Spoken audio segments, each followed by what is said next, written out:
Assalamualaikum warahmatullahi wabarakatuh. Hai semuanya. Pada video animasi kali ini, saya akan membahas tentang perdagangan internasional. Sebelumnya, perkenalkan, nama saya Zahra Haura Kamila dari kelas 11 MIPA 3, nomor absen 40. Yuk kita simak videonya.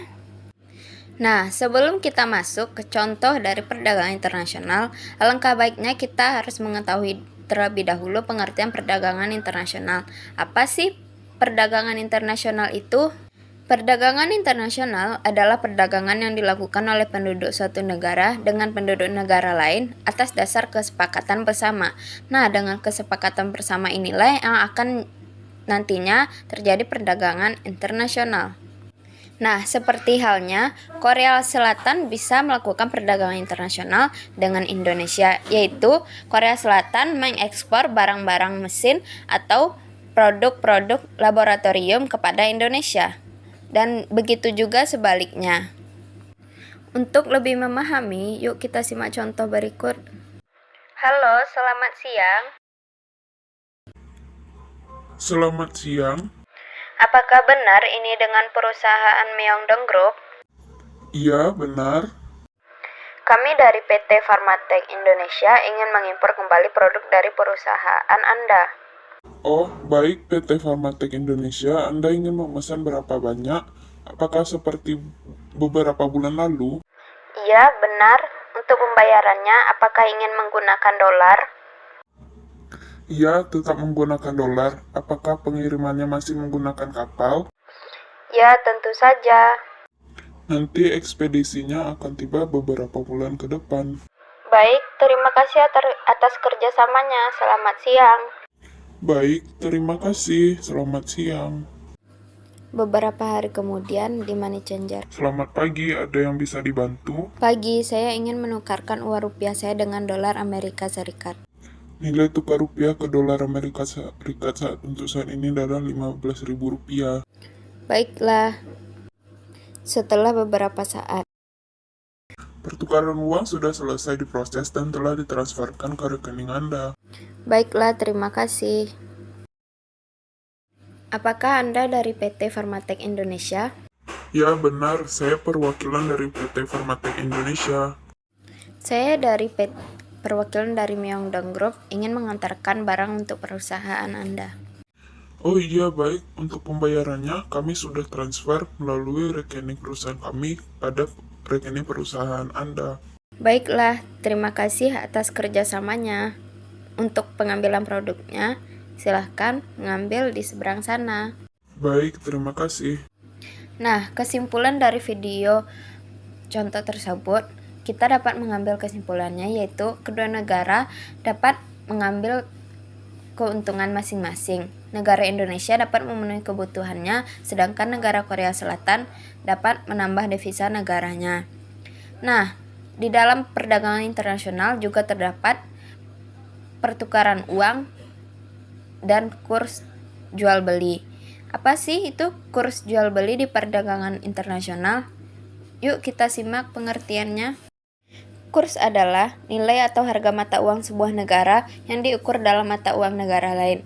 Jenis-jenis kurs yang pertama kurs jual. Pengertian kurs jual adalah di mana bank atau pedagang falas membeli valuta asing, termasuk juga jika Anda ingin menukarkan valuta asing untuk ditukar dengan mata uang negara Anda. Bisa juga disebut sebagai kurs yang berlaku jika pedagang falas membeli mata uang dari negara lain. 2. Kurs beli. Pengertian kurs beli adalah di mana bank atau pedagang falas menjual valuta asing. Misalnya jika Anda ingin menukarkan mata uang negara Indonesia dalam rupiah dengan mata uang negara Amerika Serikat dengan dolar.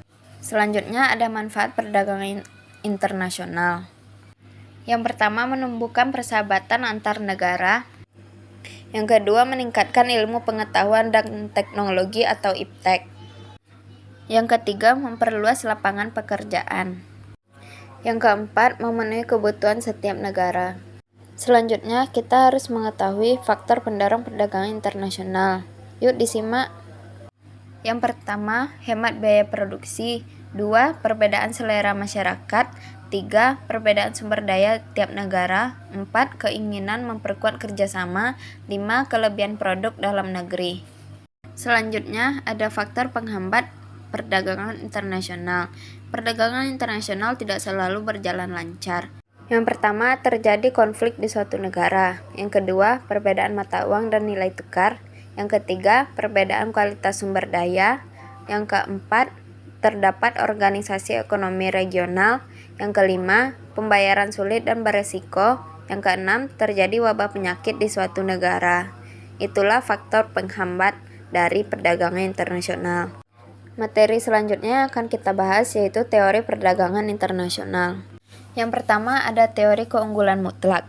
Berdasarkan teori keunggulan mutlak yang dikembangkan Adam Smith, suatu negara akan memperoleh manfaat perdagangan internasional dengan mengekspor produk yang memiliki keunggulan mutlak dan mengimpor produk yang tidak memiliki keunggulan mutlak. Keunggulan mutlak merupakan keuntungan yang diperoleh suatu negara karena mengkhususkan kegiatan produksi barang dengan lebih efisien daripada negara lain. Yang kedua, teori keunggulan komparatif. David Ricardo dan John Stuart Mill merupakan pakar yang mengembangkan teori keunggulan komparatif. Keunggulan komparatif menjelaskan suatu negara akan menghasilkan dan mengekspor produk yang memiliki keunggulan komparatif terbesar dan mengimpor barang yang memiliki keunggulan komparatif. Artinya, suatu negara akan mengekspor barang yang dapat dihasilkan dengan lebih murah dan mengimpor barang yang jika dihasilkan sendiri mengeluarkan biaya besar. Teori yang dikembangkan oleh Elie Hoexter dan Bertil Ohlin menyebutkan suatu negara melaksanakan perdagangan internasional dengan negara lain karena memiliki keunggulan komparatif, yaitu keunggulan di bidang teknologi dan faktor produksi. Selanjutnya ada kebijakan perdagangan internasional. Yang pertama, tarif. Tarif merupakan pungutan yang dibebankan pada barang-barang yang diekspor dan atau yang diimpor. Barang yang sudah dikenakan tarif memiliki harga jual tinggi. Yang kedua ada kuota. Kuota merupakan kebijakan membatasi jumlah maksimum dari barang yang dapat diekspor atau diimpor suatu negara pada periode tertentu.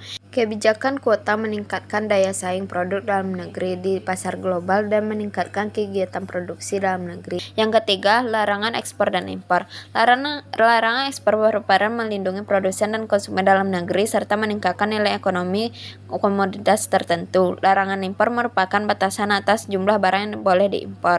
Yang keempat, subsidi dan premi. Subsidi merupakan kebijakan dalam bentuk perlindungan atau bantuan terhadap industri dalam negeri melalui keringanan pajak, pengembalian pajak, fasilitas kredit, dan subsidi harga.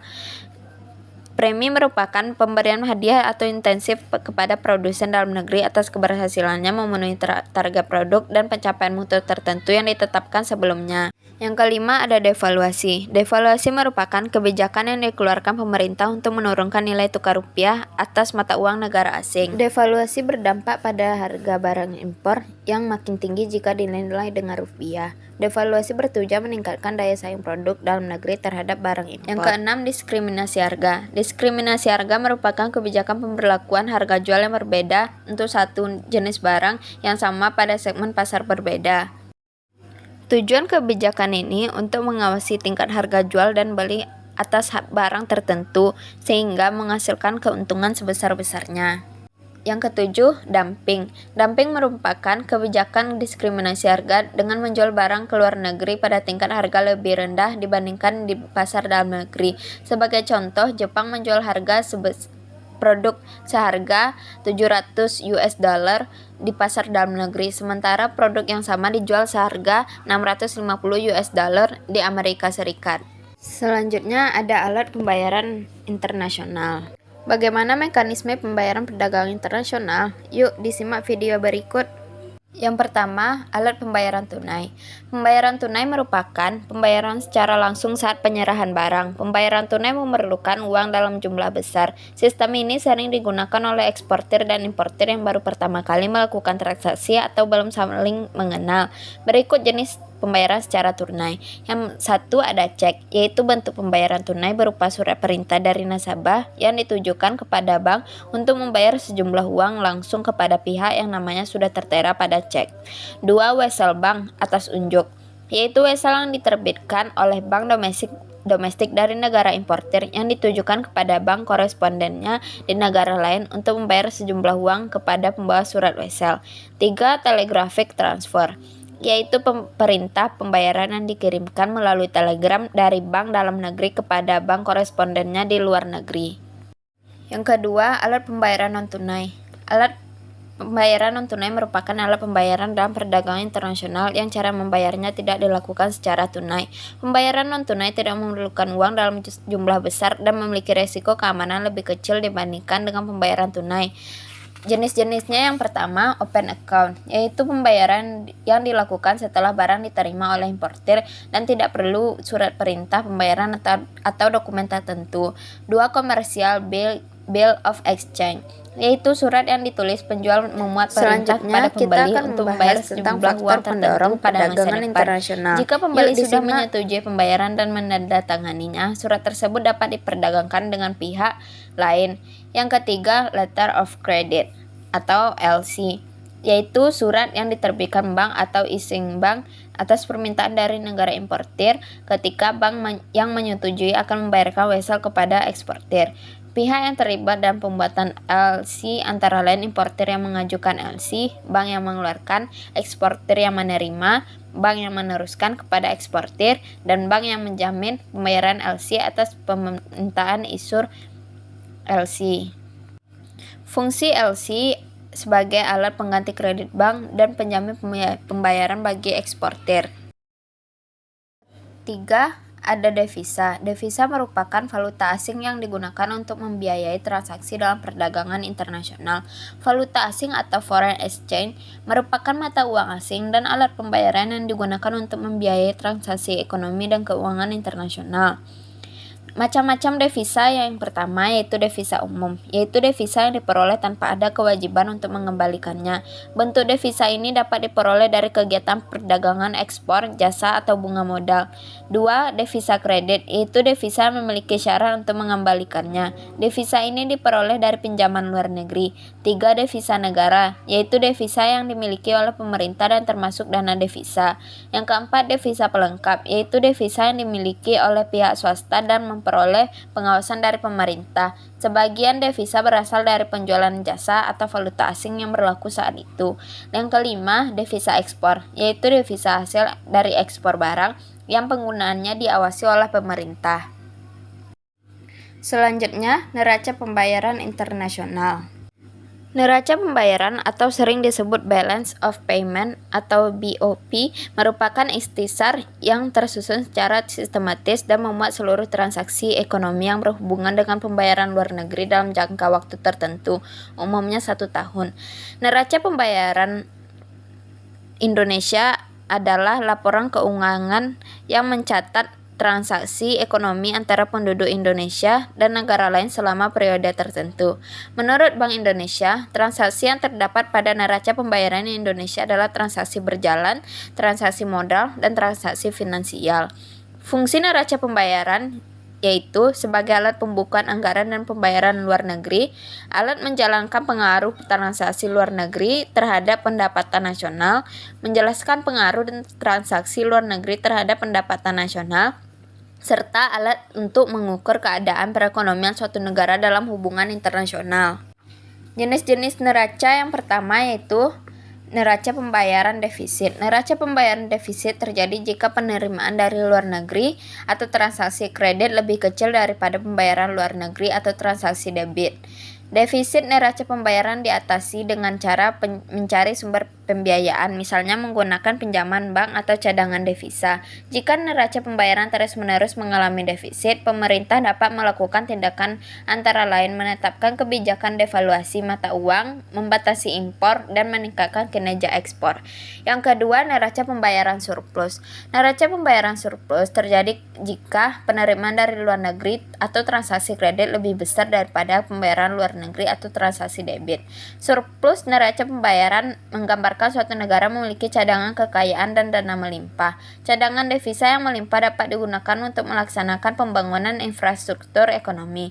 Adanya aliran pembayaran dari luar negeri menyebabkan jumlah mata uang ekonomi dalam negeri atau rupiah yang diminta makin bertambah.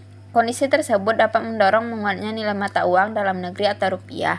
Yang ketiga, neraca pembayaran seimbang. Neraca pembayaran dalam posisi seimbang jika transaksi pembayaran kepada luar negeri atau transaksi debit sama dengan penerimaan dari luar negeri atau transaksi kredit. Apabila suatu negara menambah nilai ekspor dan atau menurunkan nilai impor, negara tersebut akan mengalami surplus neraca pembayaran. Sekian dari saya. Maaf jika ada kesalahan. Assalamualaikum warahmatullahi wabarakatuh.